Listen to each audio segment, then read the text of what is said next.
And I'm an autism campaigner. I'm a husband and a father. I'm autistic.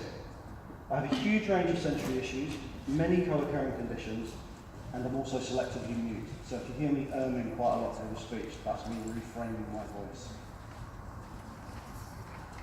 Earlier today we saw a film, The Life of Riley, which was about the realities of having an autistic person in your life. And it's also, more importantly, about the lack of acceptance and understanding of autism by society. Usually, the takeaway from a film, or programme, or book about autism is how hard the family has it, how the autistic person suffers, how both the child and family are battling against autism. What The Life of Riley tells us is that the battle is not against autism. The battle is actually against services and knowledge.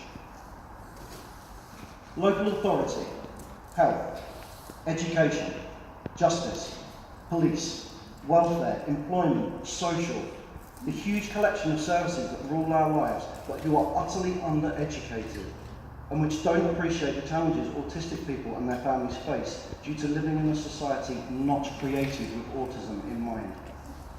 The film carried many significant messages, but for me, the most important one was one of responsibility. The responsibility of parents to learn about autism in order to best support their children, and the responsibility of services to learn about autism in order to best support autistic people and their families. But there is a huge problem. The information given to parents and services about autism is largely confused, conflicted, outdated, and often dangerously wrong.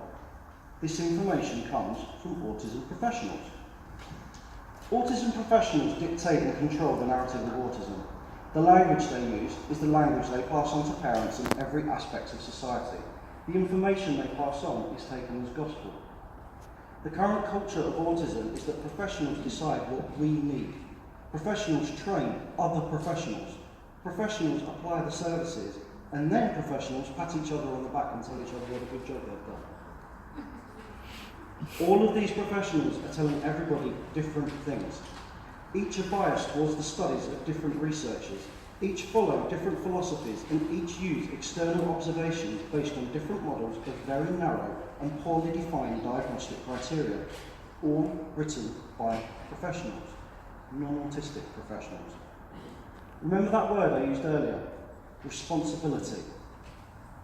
How are parents like me and the others in this room, supposed to support their children if the information they are being given is outdated, narrow and generic, and plainly wrong? How are schools supposed to educate children if the information they are given is outdated, narrow and generic, or plainly wrong? How are doctors and nurses supposed to make educated decisions about the care and needs of autistic people if the information they are being given is outdated, narrow and generic, or plainly wrong? Responsibility. Autism professionals who tell us what autism is and how it should be addressed hold the lives of every autistic person in their hands. And yet look what happens. We've gone from generations of undiagnosed autistics who have spent their lives suffering in ignorance, convinced that something was wrong with them, to now generations of diagnosed autistics who may as well go undiagnosed because of either the lack of support or inappropriate therapies offered to them, and whose parents are led to believe that there is still something wrong with them. Responsibility. When you have diagnosticians that can't recognise an autistic girl because she doesn't tick every box on the list written by non-autistic external observers who are looking for a narrowly defined set of behaviours that hold a bias towards boys. Or with a lazy diagnosis, informs a parent that their child is low functioning or high functioning, or uses phrases like severe or mild, and sets that child up for a lifetime of stigma and limitation because of it. When you have mental health workers who don't understand masking and have never heard of autistic burnout, so they assume depression or anxiety and incorrectly start prescribing SSRIs to autistic adults and, more shockingly, autistic children. When you have special schools and psychologists who insist on courses of unproven behavioural therapies designed to change autistic behaviours of an autistic child and normalise them based on arbitrary decisions. When you have CAMS workers who can say they don't think a child should have been diagnosed autistic because they showed empathy or eye contact or some other misinformed myth based on poor research, which is taken as fact because a famous autism professional uttered it. Responsibility. Studies show that autistic people die very early. Our average range of death is between 36 and 55. Our biggest killers, besides epilepsy, are heart attack and suicide. These are symptoms of a stressful life. A life lived in a world unwilling to understand, a world unwilling to change, a world unwilling to truly accommodate, a world unwilling to accept that we are different, but it's okay that we are. Because difference is good. Difference drives humanity forward. Difference challenges us all. Riley is different. My children are different. I am different.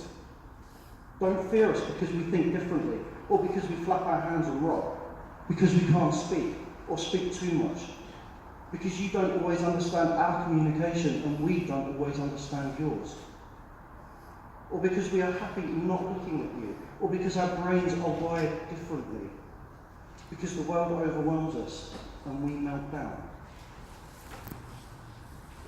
And don't assume that because of those things that we don't have voices and cannot speak for ourselves, that our thoughts and feelings don't matter just because we're autistic. Come and talk to us, listen to us, and learn from us. We've got an awful lot to share with you. Autism is the thread that weaves through all our differences. We are autistic. We are taking responsibility. Why don't you too? Thank you.